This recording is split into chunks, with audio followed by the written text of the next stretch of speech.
Karen's audacity reached an outrageous level when fake HOA cops attempted to handcuff my 9-year-old son, assuming that intimidation and aggression could override reason, law, and parental authority.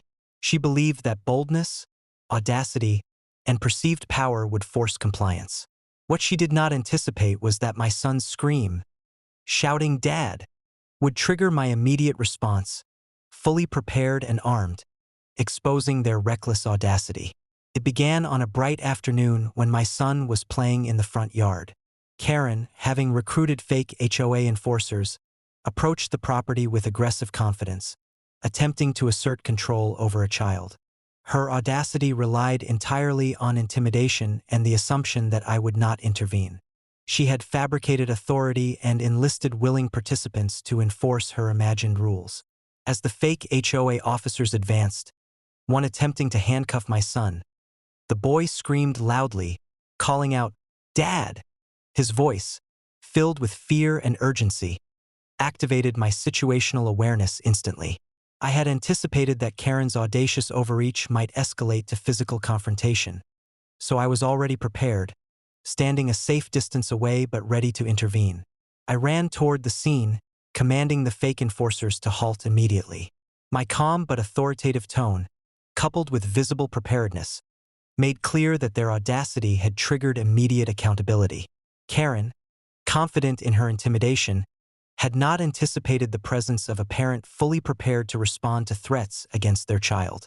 The fake HOA officers hesitated, realizing that their audacity was being met with overwhelming authority. Karen, attempting to assert dominance, shouted instructions, insisting that they proceed with the handcuffing. Her audacity, however, now became the exact evidence of reckless intimidation and unlawful behavior.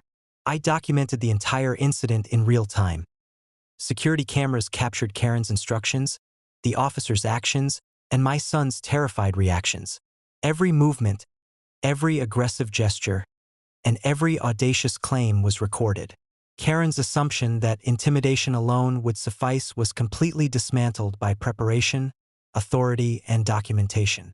As I approached fully, armed but non-lethal and prepared for defense, the fake HOA officers froze.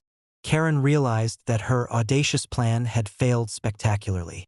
Law enforcement was notified, and officers arrived promptly, confirming that her actions constituted harassment, attempted abduction, and intimidation of a minor.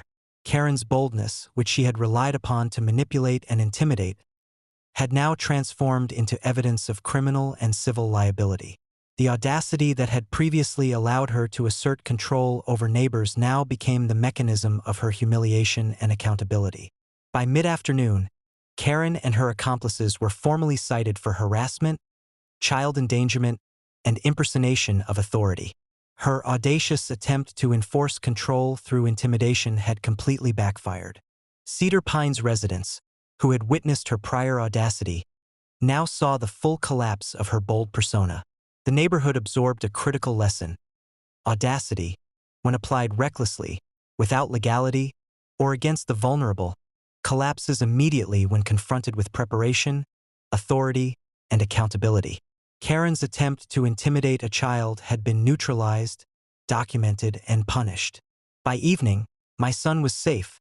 The fake HOA officers had been removed from the premises, and Karen's audacious plan had ensured her exposure, arrest, and lasting public humiliation. Her entitlement, aggression, and reckless boldness had become the evidence of her downfall. Reflecting on the incident, the lesson was unmistakable. Audacity without legality, preparation, and moral consideration is self-defeating.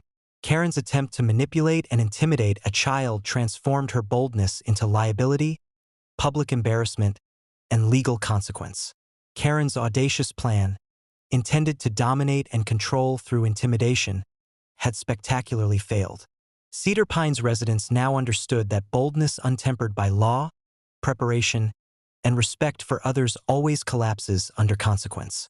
Her audacity, once a feared tool of manipulation, had become the mechanism of her downfall, teaching the neighborhood a vivid lesson in the limits of entitlement and reckless behavior.